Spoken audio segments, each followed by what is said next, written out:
साली ड्रायव्हिंग व्यवसाय निवडला. 2010 पासून मी परकंदे सोनवडे रूट केला. त्यावेळी ते रूट करतावेळी आमचे मालक मला सारखे म्हणायचे, प्रवीण त्या रूटला काय आहे, आपण रूट बदलून घेऊया की आपल्याला इकडचं बरं पडेल. त्याला मी म्हणायचं नाही, तो रूटच घेऊया. आपले माझ्यामुळं 4 पोरांचं शिक्षण होते. मी जर बंद झालं की ती मुलं कळकळायची सारखी की बाबा तुम्ही बंद झाला की आम्हाला कोण नेणार नाही. आज मी तसं मी ऐकलं बिन लोकांच्या तोंडून.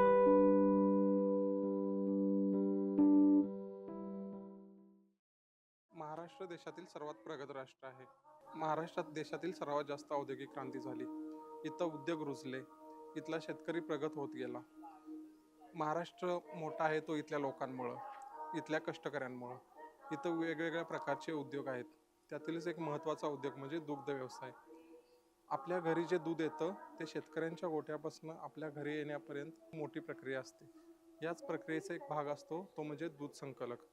हे दूध डेअरीमधून कलेक्ट करून दूध केंद्रापर्यंत पोहोचवण्यापर्यंतचं काम करतो तो दूध संकलक. त्याच्या आयुष्यातला दिवस कसा असतो, महाराष्ट्राच्या जडणघडणीमध्ये त्याचा वाटा काय असेल याचा कधी विचार केला आहे? हेच आज आपण बघणार आहोत प्रवीण जाधव यांच्यासोबत. आज आपल्यासोबत आहेत प्रवीण जाधव. त्यांच्यासोबत आज आपण त्यांचा दिनक्रम कसा असतो ते बघणार आहे. स्वागत आहे दादा तुमचं आजच्या व्हिडिओमध्ये. तांबडं फुटायच्या आधीच दूध संकलकांचा दिवस सुरू होतो. डेअरीमध्ये रिकामे केन उतरून सुरू होतो प्रवास वाड्या वस्त्यांवरील दूध संकलनाचा. ह्या वाड्या असतात छोट्या छोट्या डोंगरांवर वसलेल्या. जसं गाव जागवायला वासुदेव येतो तसंच या गावातील छोट्या छोट्या वळणांतून गाव जागवायला दूध संकलक सुद्धा येतो. सकाळच्या कडाक्याच्या थंडीत सुद्धा गावकरी आणि दूध संकलक यांचा हा दिनक्रम सुरूच असतो. एकमेकांची मदत करत करत भरलेले दुधाचे केन गाडीत टाकले जातात. एका गावातील दूध संकलन झाले की मग पुढचं गाव. दुसऱ्या गावात जाताना मात्र तांबडं फुटलेलं असतं. दूध संकलक यायच्या आधी दूध डेअरीमध्ये पोहोचावं म्हणून शेतकऱ्यांची लगबग सुरू असते. एवढी धावपळ करून सकाळी काढलेलं दूध वेळेत डेअरीत पोहोचावं आणि आपलं नुकसान होऊ नये म्हणून शेतकऱ्यांची धांदल उडलेली असते. वर्षानुवर्ष हे दूध संकलनाचं काम करणाऱ्या प्रवीण दादांसोबतच जाणून घेऊया कसं असतं त्यांचं दूध संकलनाचं काम. नमस्कार दादा. नमस्कार. तुम्ही ह्या क्षेत्रात कधीपासून आहे? 1 एप्रिल 2009 पासून. 1 एप्रिल 2009 पासून म्हणजे जवळपास आता 18-19 वर्ष 18-19 वर्ष पूर्ण होईल. आणि त्यावेळी तुम्हाला असं का वाटलं की आपण त्या क्षेत्रात जाऊया? आपला व्यवसायच असा होता की शेतकऱ्यापासून आपण काहीतरी करण्याचा इच्छा होती पहिल्यापासून. त्यामुळे मी या क्षेत्रातच पहिल्यापासून ड्रायव्हिंग क्षेत्र निवडलंच आपण त्यासाठी. म्हणजे ज्यावेळीपासून तुम्ही म्हणजे काम सुरू केलं त्यावेळीपासून? होय, ड्रायव्हर झाल्यापासून माझ्या म्हणजे डोक्यात आपला विचारच होता तो शेतकऱ्यांसाठी काहीतरी हे करायचं. कधी गावातनं बाहेर जाऊन दुसरीकडे नोकरी वगैरे करावी असं काय वाटलं? नाही, कधी विचार झाली नाही, कारण आपली परिस्थितीच तशी नव्हती त्यावेळी. ते परिस्थिती आपली डीम होती, घरगुती प्रॉब्लेम, त्यामुळे मी कधी असं बाहेर पडण्याचा मार्गच निवडला नाही. आता हा जो तुमचा गेल्या 18 वर्षातला तुमचं रुटीन कसं असतं, म्हणजे दिवस सुरू झाल्यापासून सकाळी आणि संध्याकाळी म्हणजे झोपेपर्यंतचा पूर्ण कामाचा हे कसा असतो?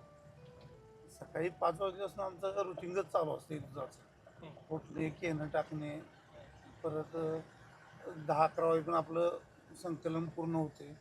संकलन पूर्ण झाले की संध्याकाळी परत 4-5 वाजेपर्यंत निवांत, परत 4-5 वाजले की परत आपलं हा व्यवसाय चालू.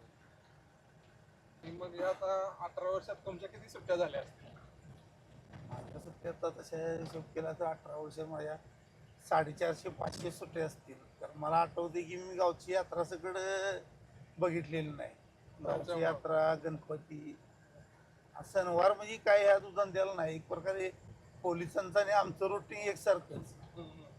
सण बघायचं नाही, काय नाही, आपला रोजचा रोज उद्योग करतो. सण असला तरी आपला तो शेतकऱ्यांचा व्यवसाय असल्यामुळे कसं आहे कंटिन्यू चालूच आहे. नाही म्हणजे आपल्यावरती पण एक जबाबदारी आहे की शेतकऱ्याने जे दूध दिलंय ते संघापर्यंत पोहोचलं पाहिजे. हो, ते पण शेतकऱ्याचं पण नुकसान नाही झालं पाहिजे. त्याला सर्व गोष्टीला टायमिंग आहे. ह्या 4 तासामध्ये दूध संकलन पोच करणे हे नाशवंत पदार्थ आहे ना. हा बरोबर. आणि असा कधी प्रसंग घडलाय की दूध पोचलं नाही? असा कधी नाही घडला कधी, कारण आपला सवय झालेली आहे की त्या टायमिंगला उठून आपल्याला जायला लागते. मग ते किती वाजताही रात्री झोपून दे, सकाळी आपल्या टायमिंगवर उठणे आणि जाणे. गोकुळचं असं आहे की प्रत्येक गोष्टीला टायमिंग आहे. सेंटरपासून ह्या सेंटरपासून आमच्या टायमिंगला दूध उचलणे, आमच्या टायमिंगला पोच करणे. तर एक याच्यामध्ये सगळ्यात असं चॅलेंजिंग टाइम कुठला असतोय? म्हणजे वर्षातले तर 12 महिने आहेत ना, हां तर जास्त त्रास किंवा जास्त आव्हान असं ते कुठल्या ह्याच्यामध्ये असते? थंडीच्या दिवसात आहे की उन्हाळ्यात आहे की पावसाळ्यात आहे? पावसाळ्यात जास्त. म्हणजे कसं नेमकं काय problem? नैसर्गिक प्रॉब्लेममुळं कसं होते, पाणी येणे ओढ्याला किंवा झाड पडणे, रस्ता खचणे, या गोष्टी समस्या जास्त जाणवते या दिवसात. पण थंडी बिंडी तर काय म्हणजे सकाळी लोकांना सवय झालेली असते उठायची, त्यामुळे काही प्रॉब्लेम होतच नाही. त्यात शेतकऱ्याला बिन उत्पादकाला बिन त्यात जास्त त्रास होतो, आणि दूध घेऊन जाणाऱ्या येणाऱ्याला पुढच्या पाण्याचा त्रास. मी आता एवढ्या वर्षाच्या तुमच्या याच्यामध्ये कामामध्ये असा कुठला प्रसंग जो तुम्हाला कायमचाच लक्षात राहिला, जो कधी विसरताच येत नाही, अशी कुठली गोष्ट? अशी गोष्ट म्हणजे मांडलावाडी पेढेवाडी मुलांच्या शाळेचा एक किस्साच होता तो. कारण की मुलं शाळेत शिक्षण करण्याची इच्छा होती, पण दळणवळण नसल्यामुळं येण्या जाण्याचा रस्ता खराब. त्यावेळी त्या मुलांना घेऊन येणे किंवा संस्थेवाला अटॅच करून त्यांना सांगणे, बाबा 10 मिनटं लवकर द्या, त्याने एस टी चुकती आहे, संकलन गोळा करून लवकर येणे आणि त्यासनी वेळेत सोडणे. पेशंट एखादा असलं की त्यांना वेळेत बांबोड्यात येण्यासाठी, कोल्हापूरला जाण्यासाठी त्यावेळी 1000 रुपये दर होता, आणि वडापावली 700 रुपये 7 किलोमीटरला घ्यायची. मग त्यांना एवढा पैसे लागू नये म्हणून आपलं आणून त्याची वेळेत पोचवणे, असं प्रसंग भरपूर रस्ता खराब असल्यामुळे घडायचे त्या लोकांचे. मांडलावाडीतील एक मुलगी होती, तिचा प्रसंग असा होता की तिला एस टीला 6:45 वाजता पोचायला लागत होतं. 6:45 वाजता पोचायला लागत होतं, तर तिला येतावीचा घाम बिम बघून ती चालत येतं मधल्या वाटेनं आजोबा अर्ध्या वाटेपर्यंत सोडणार, ती परत येणार, डेअरीत बसणार आणि ती परत एस टी गाठणार. एवढी इच्छा होती की हिचं शिक्षण 12वीपर्यंत पूर्ण करायचं कसं तरी. त्यावेळी तिच्यामुळं पुढं 2012 सालापासून दुसऱ्याच मुलांना शिक्षणाला जाण्यासाठी वावगावला. ही मुलगी एक पुढे गेल्यामुळं मागणं आता सर्व मुलं बाहेर शिक्षणासाठी पळायला लागली. तेव्हा आज दळणवळण असलं तरी त्या लोकांचा हाल बघून म्हणजे परिस्थिती कसं तरी वाटते की आपण लय स्ट्रॉंगमध्ये आपल्या गावामध्ये. आणि अजून वाड्या वस्त्यांमध्ये तशी दळणवळणाची व्यवस्था नाही, त्याच्यामुळे मुलं शिक्षणापासून वंचित राहतात. करपेवाडी आपल्या ह्या भागात नसून एक शॉर्ट रस्ता असल्यामुळं मांडलावाडी पण लोक जायचे. तर त्यासने असं दूध डेअरी सकाळी 12 वाजता जरी आली तरी ते माणूस संध्याकाळी 4 वाजेपर्यंत त्या दूध डेअरीची वाट बघत बसायचं, कारण ते आता तरी निघतील म्हणून आम्हाला. म्हणजे तोच एक दळणवळणाचा त्यांच्यासाठी माध्यम राहिलेलं. दूध व्यवसायातून भरपूर प्रसंग म्हणजे असं बघण्यासारखे भेटले. हे लोक कसे असतात, कसे नसतात, किंवा लोकांचं प्रॉब्लेम काय असतात. मग त्यापेक्षा आपण किती सुखी आहे, किती समाधान आहे आपल्या गावात. आणि वाड्या वस्त्यांमध्ये अजून पण किती प्रश्न भरपूर प्रश्न गंभीर आहेत. आणि ते तुम्ही त्या मुलगीचा जो प्रसंग सांगितला, तर ते तुम्हाला पण एक कायमचं एक तुम्हाला एक समाधान राहिलं की तुम्ही ह्या धंद्यातनं तिला एक सपोर्ट देऊ शकला. सपोर्ट देऊ शकलो, आणि ते पण कधी विसरले नाहीत की आपल्याला की बाबा कसं त्यामुळे त्यांना पण आठवणीत राहिलं, बाबा आपण ह्यांच्यामुळे शिक्षण केलं. पुढं पैशापेक्षा माणुसकी जपणं आजच्या कलियुगात जास्त गरजेचे आहे आता लोकांच्याकडं. म्हणजे या क्षेत्रात जो यायचा निर्णय घेतलाय तो चुकला नाही. चुकलं नाही वाटलं पण. आणि मी गाडीत 11-12 मुलगी आली, ते मुलं आली त्यांचं चेहरं बघितली की वाटायचं की असू दे बाबा, शिक्षणासाठी हे करूया. मला किती वेळा तरी मला वाटतं, मी ज्यावेळी 2009 साली ड्रायव्हिंग व्यवसाय निवडला, 2010 पासून मी परकंदे सोनोडे रूट केला.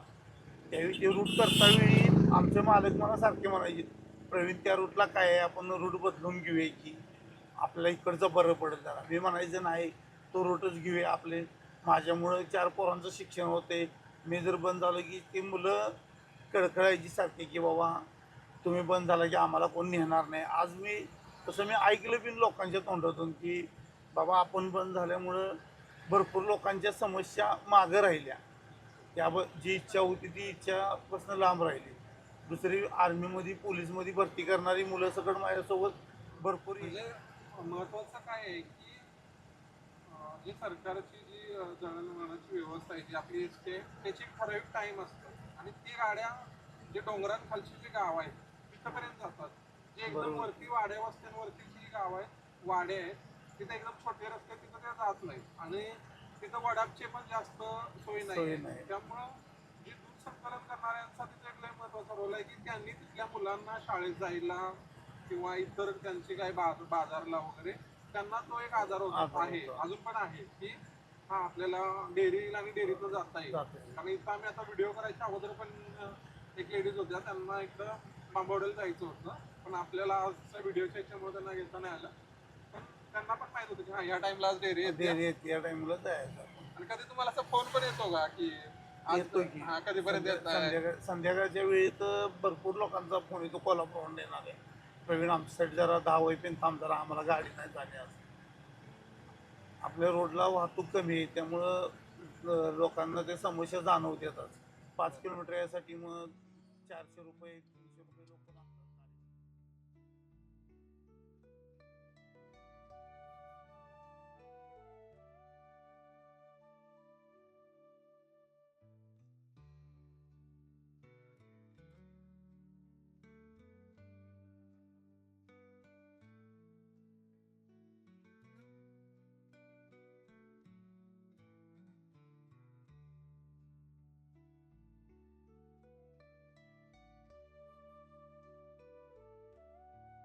आता तुम्ही गेल्या 17-18 वर्षापासून या क्षेत्रात काम करताय.